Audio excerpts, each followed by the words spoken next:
Excellent.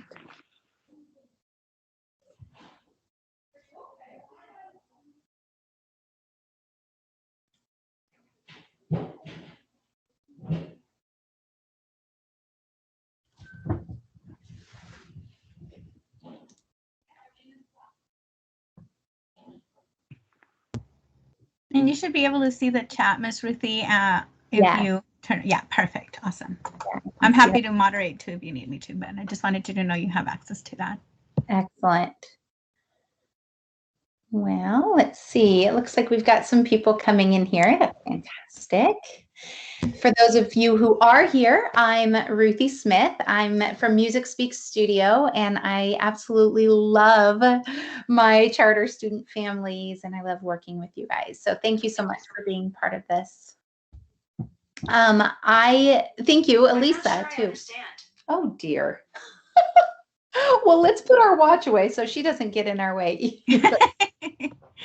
Yeah, welcome everybody. Thank you so much for joining us.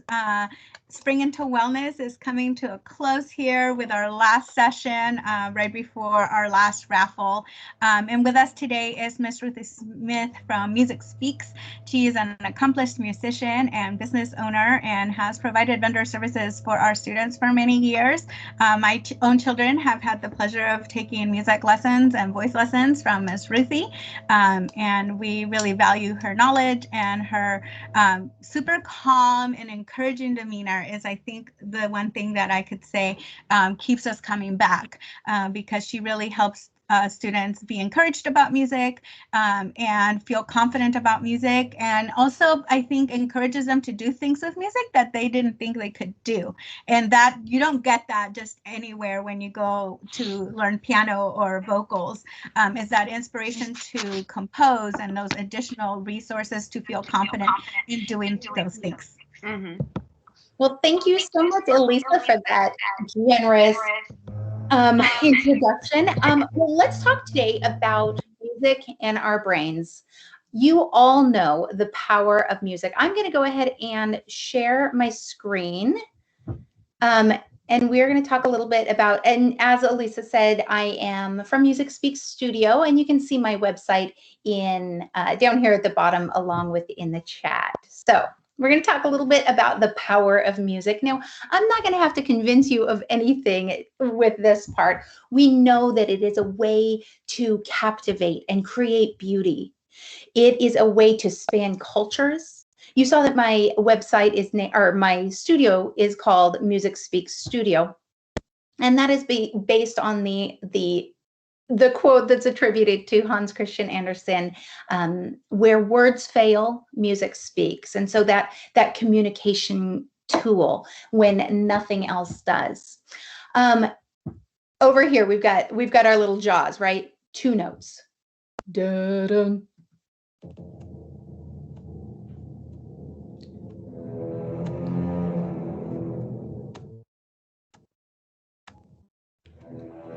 Two notes from the Phrygian scale, and it sends dread. It sends fear. That's one of those powerful moments of music. We also know music is not always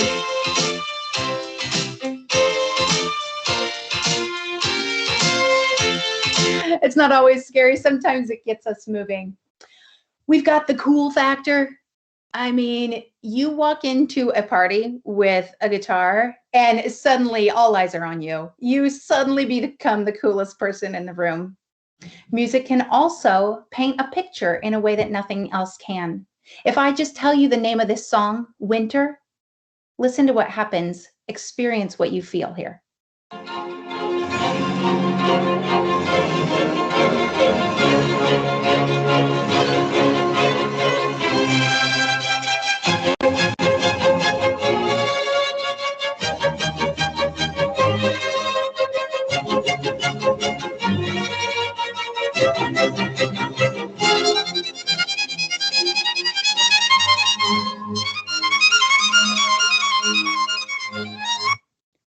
Now, I just did something absolutely cruel to you.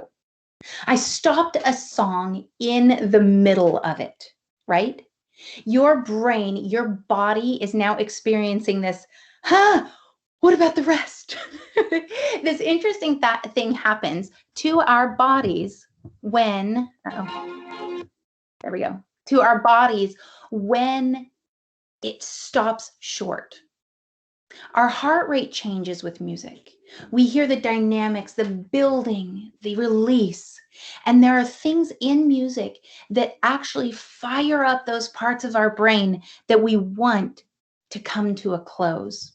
It's this beautiful, incredible health in that way. All right, so here you see a not even not a full encompassing list of the ways that it actually affects our body, but I actually want to point out one specific one to you. I want you to take your hand. Now, if I go to this screen, okay, hopefully you can still see. Okay, if you take your hand, and I want everybody to participate. I'm sorry I can't necessarily see you doing this, but that's okay. I want you to take your hand and just rest it on your knee. Just rest it on your knee. And before lifting it up, I want you to think about the shape that you've created here, okay? You've created a nice round shape. I now want you to lift that hand in the same shape.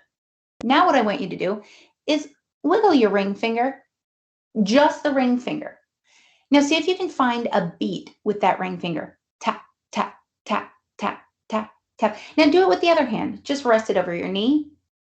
Pull it up and tap, tap, tap, tap. I'm actually going to show you what we're doing here. Where we just, whoopsie, can I see me? Nope. There we go. Oh, no big deal. There we go. Where you're simply going tap, tap, tap, tap. Something interesting that science has, that studies across a few decades now actually have shown is that it is that ring finger movement that especially lights up our Elisa, I can actually hear your guy in the background. Sorry. So what's happening is when we are asked to do isolated movement with the ring finger specifically, it's actually a skill that not very much in our life asks us to do. Violinists do a lot of it, and their gray matter is actually thicker in the part that controls that left hand. Pianists do a lot of ring finger isolated movement, obviously not just the one finger. Pianists are shown to have a stronger, a thicker bilateral gray matter based on those isolated movements that we are required to do as we're playing. I'm going to go ahead and share my, oops, not the desktop. Here we go. Thank you guys for your patience with me on that.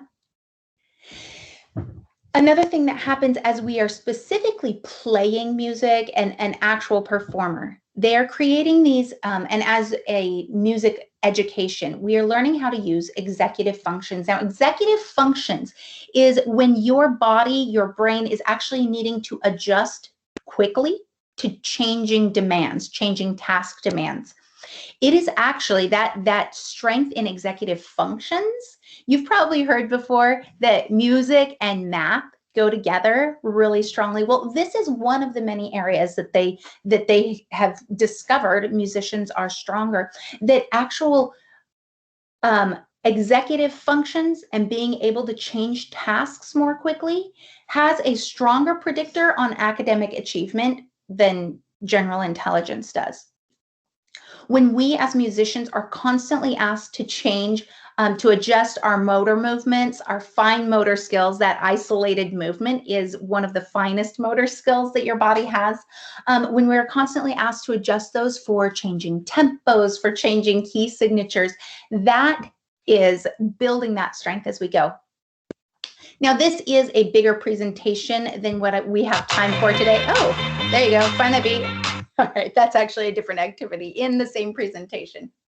I do want to show this video to you. It's from a TED Talk. And while I could tell you all these things, I just think they did it prettier.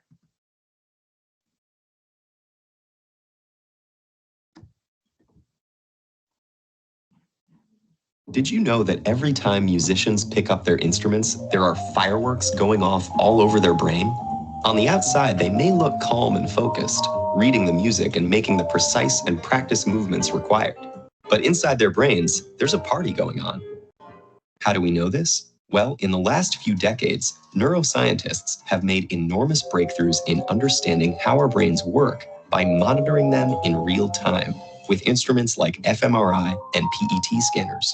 When people are hooked up to these machines, tasks such as reading or doing math problems each have corresponding areas of the brain where activity can be observed. But when researchers got the participants to listen to music, they saw fireworks. Multiple areas of their brains were lighting up at once as they processed the sound, took it apart to understand elements like melody and rhythm, and then put it all back together into unified musical experience. And our brains do all this work in the split second between when we first hear the music and when our foot starts to tap along. But when scientists turn from observing the brains of music listeners to those of musicians, the little backyard fireworks became a jubilee. It turns out that while listening to music engages the brain in some pretty interesting activities, playing music is the brain's equivalent of a full-body workout. The neuroscientists saw multiple areas of the brain light up, simultaneously processing different information in intricate, interrelated, and astonishingly fast sequences. But what is it about making music that sets the brain alight? The research is still fairly new, but neuroscientists have a pretty good idea. Playing a musical instrument engages practically every area of the brain at once, especially the visual, auditory, and motor cortices. And as with any other workout, disciplined, structured practice in playing music strengthens those brain functions, allowing us to apply that strength to other activities. The most obvious difference between listening to music and playing it is that the latter requires fine motor skills, which are controlled in both hemispheres of the brain. It also combines the linguistic and mathematical precision in which the left hemisphere is more involved, with the novel and creative content that the right excels in.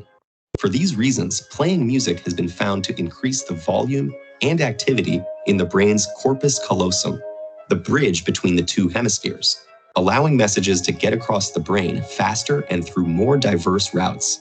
This may allow musicians to solve problems more effectively and creatively in both academic and social settings. Because making music also involves crafting and understanding its emotional content and message, musicians often have higher levels of executive function, a category of interlinked tasks that includes planning, strategizing, and attention to detail, and requires simultaneous analysis of both cognitive and emotional aspects. This ability also has an impact on how our memory systems work. And indeed, musicians exhibit enhanced memory functions, creating, storing, and retrieving memories more quickly and efficiently.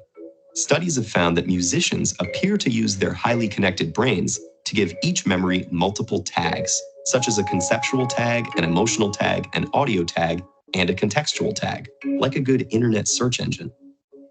So how do we know that all these benefits are unique to music, as opposed to, say, sports or painting? Or could it be that people who go into music were already smarter to begin with? Neuroscientists have explored these issues, but so far they have found that the artistic and aesthetic aspects of learning to play a musical instrument are different from any other activity studied, including other arts. And several randomized studies of participants who showed the same levels of cognitive function and neural processing at the start found that those who were exposed to a period of music learning showed enhancement in multiple brain areas compared to the others. This recent research about the mental benefits of playing music has advanced our understanding of mental function, revealing the inner rhythms and complex interplay that make up the amazing orchestra of our brain.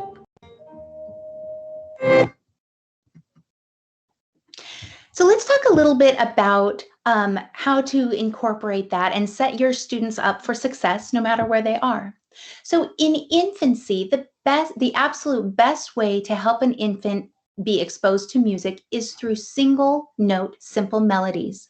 So much of the music that we're surrounded by has layers and layers of many instruments, lots of voices, harmonies. They're gorgeous, but the absolute best thing in infancy and through toddlerhood is just to hum a very simple tune. Whether you think you are a great singer or not, what we're teaching our infants is to follow a sequential path of notes. They are then able to take that into toddlerhood and be able to hear the pitches more specifically. In toddlerhood, with body awareness, we like to use rhythm and introduce them to things like patty cake, things like that. There's so much more to that, though. In pre-adolescence, which is where many of our elementary students are, this is a fantastic time to be learning instrument patterns. When they're able to capture those patterns in their brain and know what to expect, that there is a beginning, a middle, and an end, we can it's this like lifelong love and lifelong understanding that we're helping them create by using their bodies and their motor skills to see something on the page or even in their mind, and predict what it will sound like, then use their motor skills to create that by pressing or pulling or even with their voices, and then experience that reward, that joy of having the music. It also gives the gift of memorization. I don't have to convince any of you that the easiest way of learning things is through a song. A, B, C, D. It has a pattern. It helps us to learn memorization. In adolescence, that's a great time to help use music for an emotional response if we're looking for a different things for our day, as well as performance. It's shown over and over that kids, even if they're not interested in giving a large speech or speaking in public, they will still perform, whether it's an instrument, singing. I've had some of the quietest students absolutely blow it out on stage in an incredible way.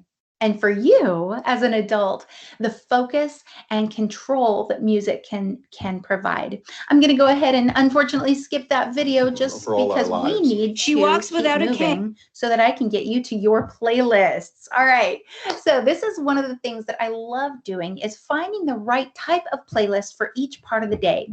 A nice clean morning. Okay. And now this is actually something that you are going to be able to receive a copy of this, so you don't have to write furiously. You'll get a copy of this. So for a nice clean morning, Cheerios, the company, has put together a Good Starts.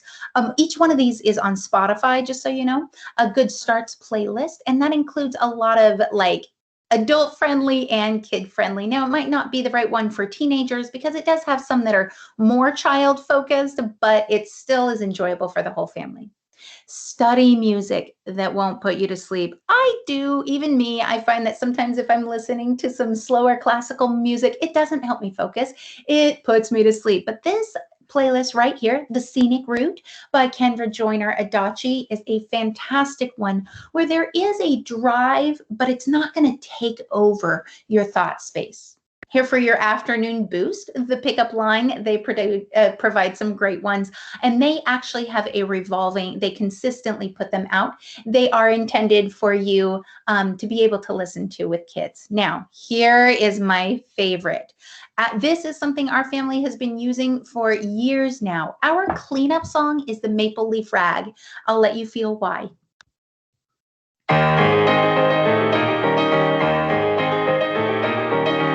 It's got a beat. It's going to keep you moving, and it's very recognizable. The moment my kids hear that out in the wild, they go, "Mom, are we supposed to be cleaning?" There are a couple more here, including some After Dark Dancing in the Kitchen music that is just for you grown-ups. All right. I do want to highlight the studio for just a moment. You can find me at Music Speaks Studio.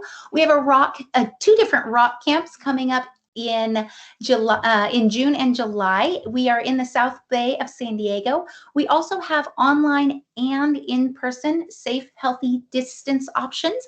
And this summer, we are going to be providing a 6-lesson summer flexible package in which you can schedule those lessons on your own time. And I think you guys have a raffle to get back to, don't you? Yes, thank you so much, Miss Ruthie. Before we head back, we do have like 2 more minutes. So if anybody has any questions for Miss Ruthie, this is a great time to either unmute and ask those questions, or you can pop them in the chat and we'd be happy to have Miss Ruthie answer those for you.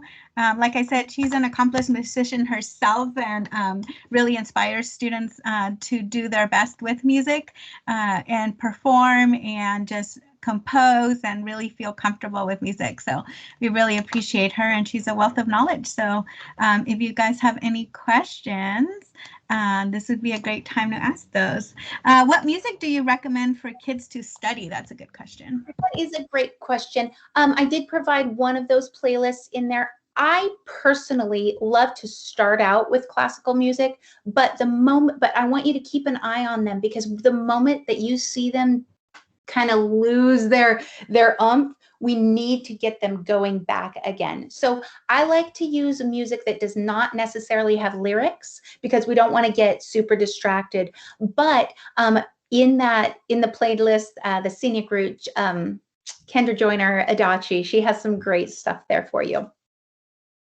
Awesome. Thank you so much, everyone, for joining us. Thank you once again, Miss Ruthie, for being with us. And we look forward to seeing you guys all in the main room for the raffle.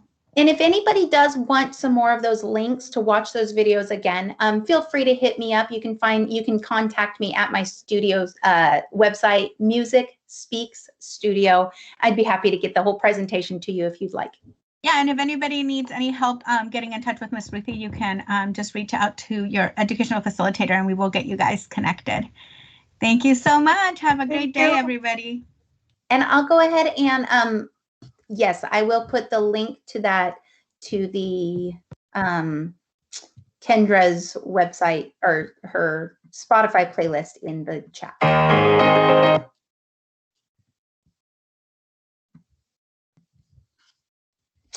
Or not. I'm so sorry. It's not coming up for me at this moment. I'm having a hard time grabbing it, but it will be in the playlist handout that will be emailed to you afterwards. So you'll get all of those playlists. Wonderful. Thank you so much. See you guys. Bye.